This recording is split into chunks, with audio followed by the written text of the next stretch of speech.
Saudara, gajah dan harimau Sumatera ditemukan mati di kawasan hutan produksi Bengkulu.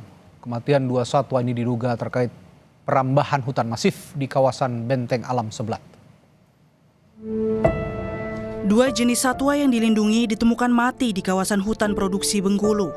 Rabu lalu, Balai Konservasi Sumber Daya Alam Bengkulu menerima laporan 2 ekor gajah ditemukan sudah jadi bangkai di kawasan hutan produksi terbatas air Teramang Muko-Muko. Kedua gajah ini adalah sang induk yang teridentifikasi berusia sekitar 25 tahun, sementara anak gajah berkelamin jantan berusia 2 tahun. Sehari berselang, petugas BKSDA Bengkulu juga menerima laporan temuan bangkai harimau di lokasi berbeda, yakni di kawasan hutan produksi air dikit Muko-Muko. Lokasi ini berjarak sekitar 32 km dari lokasi temuan 2 gajah mati. Kematian 2 satwa ini diduga terkait perambahan hutan masif di kawasan Bentang Alam Seblat. Lembaga Konservasi Kanopi Hijau Indonesia menilai ini jadi tamparan di tengah upaya Satgas Merah Putih menertibkan perambahan hutan dan kebun sawit ilegal di habitat gajah dan harimau Sumatera. Karena kita sama-sama tahu bahwasanya Satgas Merah Putih itu sekarang kan sedang bekerja. Dan di tengah mereka bekerja di Bentang Seblat, itu harimau dan 2 ekor gajah itu tuh mati pada waktu yang hampir bersamaan.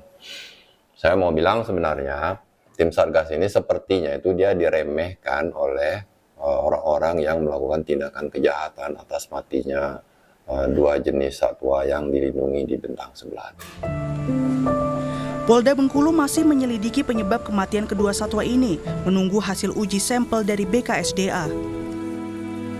Untuk hasil penyelidikan kami belum bisa menyampaikan lebih lanjut karena masih harus menunggu hasil laboratorium, karena ada beberapa sampel tadi yang diambil oleh dokter yang dibawa untuk diuji laboratoris untuk mengetahui penyebab kematian dari 2 ekor gajah tersebut. Melalui keterangan tertulis, Kementerian Kehutanan menyatakan tim gabungan telah bekerja di lapangan untuk memastikan penyebab kematian secara ilmiah melalui proses nekropsi atau otopsi pada hewan dan analisis laboratorium. Kemenhub menegaskan penanganan ini dilakukan transparan dan profesional. Apabila ditemukan indikasi pelanggaran hukum akan ditindak tegas sesuai ketentuan yang berlaku. Persatuan Internasional untuk Konservasi Alam telah menetapkan harimau dan gajah Sumatera sebagai satwa kritis yang terancam punah. Tim Liputan Kompas TV.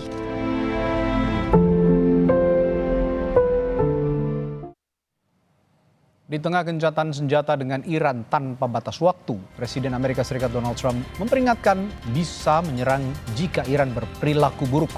Kami punya